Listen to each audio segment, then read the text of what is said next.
Selamat datang di Mata Najwa, saya Najwa Shihab, tuan rumah Mata Najwa. Cerita tentang penegakan hukum yang semena-mena kembali mengemuka di depan mata kita. Dari proses penangkapan yang janggal hingga penggeledahan tak masuk akal, mempertebal prasangka tentang rapuhnya warga yang papa di hadapan penegak hukum yang memegang kuasa. Kita jengah dengan hukum yang hanya tajam pada yang lemah, jangan sampai skeptisisme malah semakin mewabah. Mari kita simak lagi cerita-cerita pedih dari bawah, sembari mengingatkan penegak hukum agar tak pongah. Inilah Mata Najwa, hukuman suka-suka. Bapak, ini bukan penjahat, bukan penjahat, Pak. Iya, Pak. Tanggal 29. Pulang. Kami tidak akan berhenti sampai proyek tambang ini berhenti mengeruk pasir.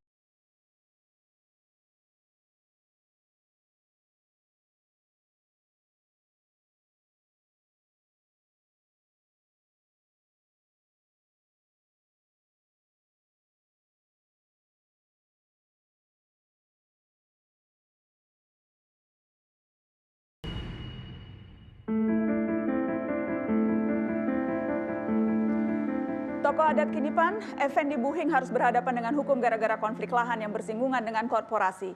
Video penangkapannya viral dan menjadi sorotan.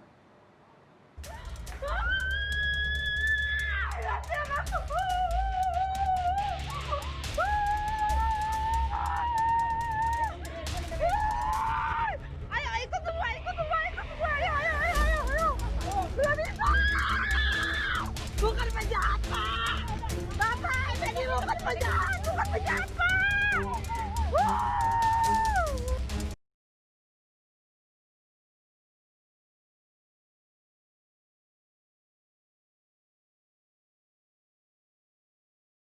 Kinipan.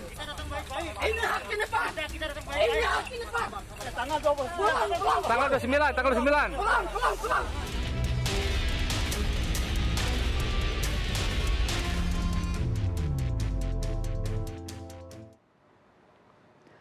Sudah hadir di studio Mata Najwa, tokoh adat Kinipan, Effendi Buhing, dan juga ada Pungki Indarwati, Komisioner Kompolnas, dan Asfinawati, Ketua YLBHI. Selamat malam, Pak Buhing. Selamat malam. Terima kasih sudah hadir di Mata Najwa. Terima kasih. Asvin, selamat malam. Mbak Pungki, selamat malam. Saya akan ke Pak Buhing dulu. Pak Buhing, sehat-sehat, Pak? Sehat walaupun batin saya masih rasa tersiksa. Kenapa, Pak Buhing? Dengan peristiwa 7 hari yang lalu menangkap saya tanpa sebab. Masih sakit rasanya hati ini. Dan Kalau sehat-sehat. sehat, tapi kalau melihat seperti tadi video itu kan viral di mana-mana. Ketika itu jadi persisnya Pak Buhing sedang di rumah ya, Pak? Iya betul. Di rumah. Di rumah ya. Itu yang berteriak-teriak itu ibu atau Istri istri Pak Buhing? dengan keponakan. Oke, jadi Pak Buhing di rumah sama sekali tidak tahu akan ada yang datang. Seperti apa ceritanya, Pak? Waktu itu sekitar jam 2:11 ya.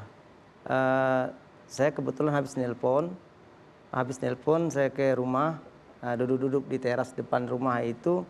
Setelah itu datang mobil rombongan, kita 7 mobilnya. Turun aparat keamanan yang pakaian preman, yang berpakaian lengkap, yang pakai laras panjang itu. Saya tidak tahu apa namanya. Lewat aja di depan rumah. Begitu ada yang singgah, saya nanya saya, apakah ini rumah Effendi Buhing? Saya bilang iya. Apa Bapak Effendi Buhing? Ya, saya bilang. Langsung dia menunjukkan surat penangkapan sebagai tersangka menyuruh pencurian senso atau alat pemotong. Saya menolak karena sebelumnya saya tidak pernah diperiksa, saya tidak pernah dipanggil, tahu-tahu sudah ada penangkapan, sehingga terjadi ya ditarik-tarik seperti itu. Kemudian kan itu di video kita lihat Pak Buhing dibawa ke dalam mobil. Iya betul. Itu dibawa kemana itu di mobil, Pak? Katanya untuk ke Polda Kalteng. Di dalam mobil perlakuan aparat kepada Pak Buhing bagaimana? Tidak ada yang kasar, tapi mereka ketawa-ketawa menonton video yang mereka rekam sendiri yang saat penangkapan. Mereka ketawa-ketawa. Tertawa-tertawa? Iya. Oh, jadi pada saat Pak Buhing diseret-seret masuk ke mobil itu ada yang merekam? Mereka merekam sendiri? Mereka merekam sendiri. Terus mereka melihat lagi di mobil? Iya, melihat lagi mobil. Nah, jadi mereka ketawa-ketawa. Kayaknya senang mereka melihat. Pak Buhing tidak diajak bicara sama sekali sepanjang jalan itu. Berapa jauh itu Pak? Berapa lama? 1 jam lebih ke kota Nangabuliknya, Lamandau. Kalau ke Palangkarayanya atau ke Poldanya mungkin bisa 9 jam. Tapi di tengah jalan balik arah ke Polda Kobar, Kota Waringin Barat. Malah lewat dari Polda yang wilayah saya. Kemudian dilepas Pak Buhing? Besok harinya. Besok harinya dilepas? Iya. Baik, yang jelas kan kemudian tadi seperti Pak Buhing sampaikan, tuduhannya adalah Pak Buhing menyuruh orang untuk melakukan pencurian gergaji pohon.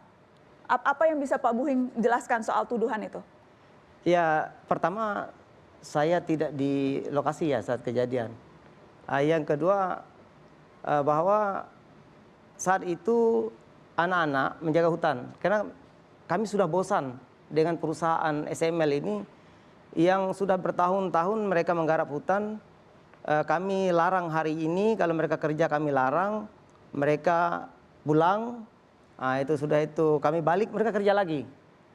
Dengan saat kejadian tanggal 23 itu, anak-anak kan meminta mereka ini jangan bekerja, sehingga mesin gergaji ini mereka tahan sebagai jaminan lah supaya mereka jangan bekerja. Jadi yang pekerjanya ada di situ, anak-anak ikan banyak yang di situ karena mereka kan menjaga hutan itu. Jadi tidak ada istilah mencuri. Mereka sendiri yang malah mencuri hutan kami. Mereka mencuri ulin kami, mereka mencuri kayu-kayu kami. Selama ini kan mereka tidak ada bermusyawarah dengan kami. Mereka ambil sendiri. Kami larang, mereka pulang. Begitu kami pulang, mereka kerja. Jadi berawal dari itu. Ada berapa sekarang teman-teman atau dari warga Kinipan yang juga berada dalam sangkaan atau tudingan yang sama? 4 orang. 4 orang sudah status tersangka. Dengan adanya penangkapan saya kemarin, mereka ada penangguhan penahanan. Oke, yang kemudian juga sempat ramai Pak Buhing, ada video Pak Buhing yang setelah bebas kemudian menyatakan ada miskomunikasi dan sebagainya. Saya mau menunjukkan itu dan nanti saya mau minta cerita Pak Buhing kenapa bisa sampai ada video seperti itu. Kita lihat yang ini. Berkaitan dengan masalah kemarin ada diskomunikasi sedikit dan itu situasional sifatnya, dan saya pun memaklumi dan juga dari pihak polisi juga memaklumi dengan situasi dari polisi seperti itu. Bagi saya ini merupakan pengalaman dan pelajaran untuk kita semua. Kita ambil hikmahnya saja, dan saat ini saya diperlakukan dengan baik, yang ngopi-ngopi, kasih makan. Tidak ada masalah apa-apa, sudah clear semuanya, tidak ada masalah. Aku dari Kiniman memang kita nampaknya ada diskomunikasi memang. Tapi setelah itu sampai dari dalam mobil sampai ke Pangkalan Bun, tidak ada masalah, tidak ada kata kasar pun tidak ada. Pak Buhing, itu jadi bentuk miskomunikasi saja dan sebagainya. Ada banyak spekulasi. Itu pernyataan apakah dibuat di bawah tekanan? Saya mau minta klarifikasi, itu betul hanya sebatas miskomunikasi? Iya, situasi saat saya diwawancarai itu kan situasinya saya di ruang Polres Kobar. Karena saya tidak tahu situasi di luar, rupanya sudah begitu viral. Oleh sebab itu Polres meminta membuat testimoni yang artinya menyejukkan semua orang. Jadi saya tangkap bahwa artinya jangan membuat statement yang justru memperkeruh atau memperburuk suasana.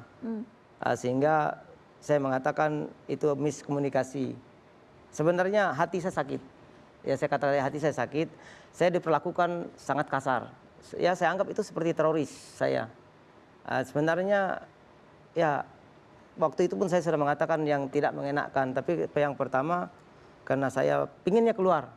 Pinginnya cepat keluar, ya saya iya saja. Baik. Nanti saya ingin tahu apa persisnya perjuangan atau tuntutan Pak Buhing dan kawan-kawan. Saya juga nanti akan minta tanggapan Asvin dan Mbak Pungki setelah pariwara. Tetap di sini. Hukuman suka-suka. Kami akan kembali sesaat lagi.